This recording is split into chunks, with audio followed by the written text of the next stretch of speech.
Sorry, I can't hear you. Are you on mute?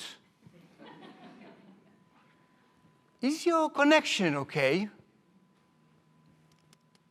I think you are on mute. I have no doubt that the sentence of this century is going to be, are you on mute? When the pandemic started, I was working from home. I was doing very well. I had my pajamas on. Everything was fine. There was one problem. My family had enough of me. My teenage daughter said to me, Dad, I had enough of you. I don't want to hear from you anymore. I'm done. You can only communicate with me via WhatsApp and only 130 characters. I was shocked. I was hurt. Twitter allows 140 characters.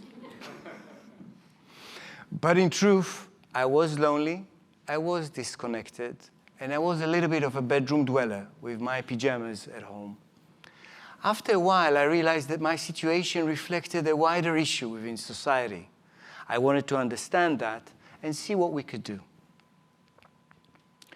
2 out of 3 Americans say that they don't have anyone that knows them well.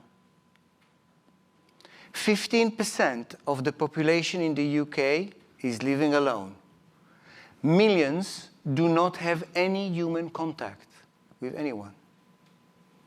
It's been such a big issue that in 2018, Theresa May, the British Prime Minister, nominated for the first time ever a Minister of Loneliness. This has never happened before. Loneliness kills. It impacts diabetes, blood pressure, and lack of sleep. The top US surgeon said recently that loneliness is equivalent to smoking 15 cigarettes a day. Cigna, the healthcare insurer, argues that loneliness costs the US economy $154 billion.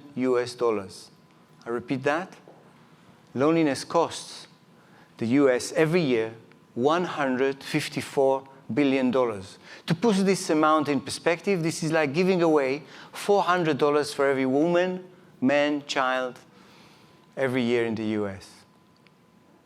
But the most important statistics, whilst all of them are important, but the one I want to focus on today is by Connie Hadley from the Institute of Life at Work here in Boston. She argues that over 70% of the workforce is feeling lonely, with symptoms such as anxiety and depression. This is 2/3 of this room right now. And I define loneliness as not having someone that you can connect to on an emotional level. You can be lonely in an open plan office. Several years ago, I was working with a top healthcare organization. It was a great hospital. The chief executive was warm, smart, and experienced. The leadership team was hardworking and committed. But despite the success, there was one problem. They were unhappy, they were disconnected, they were burnt out. So despite all of the success and being high-performing, they were very, very low. I was surprised. How can that happen? What's wrong?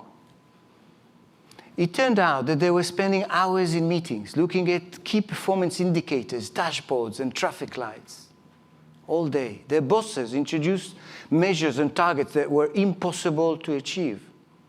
The focus was all the time about what's wrong, rather than seeing all the good things that were going on around.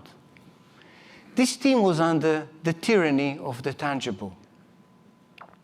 It was so bad that one of the leaders told me that she has to go to the shop floor, meet a patient, member of staff, just to remind herself on the care that the organization is providing beyond data.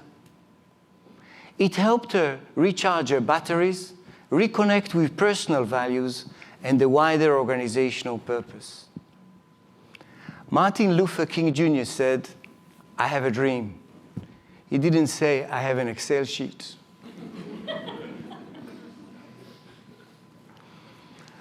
But the most heartbreaking story is the story of Eden. I've been recently mentoring him as he was starting his new employment straight after university. He was buzzing, he was excited. He was able to connect to people from all over the world. It was amazing. It opened up opportunities for him. But he got frustrated very quickly. Those people became tiny little boxes on a screen that he could not relate to. He was lonely. He was on mute. He was also a bedroom dweller, just like myself, with a pajama. I encouraged him to go to the open plan office, to the physical office, to meet people, to learn, to share, and connect. But every time he went there, there was no one around. He was alone. He was missing those water cooler conversations, social chit-chats, that are so important for us to understand who is up, who is down, how to innovate and create with others when we are face to face.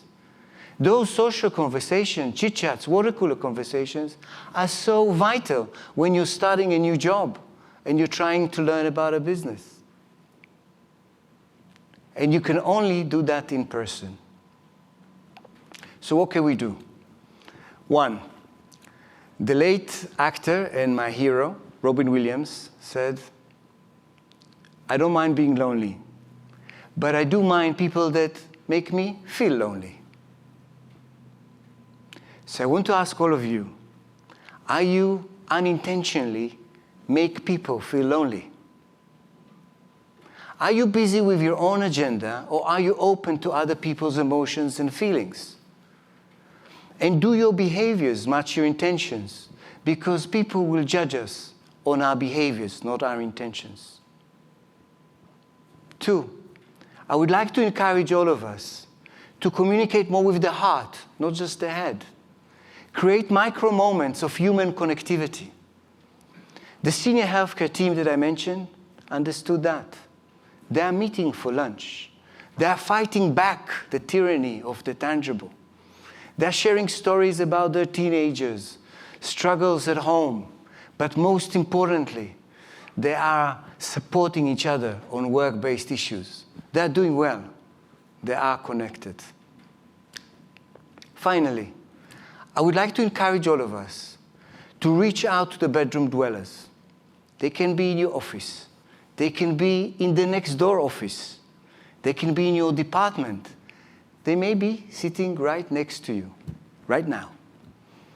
I encourage you to search for them, look for them, and when you meet them, I want you to ask, how are you feeling? How can I support you? But more importantly, please, make sure that you seek some help yourself, because you may be lonely too.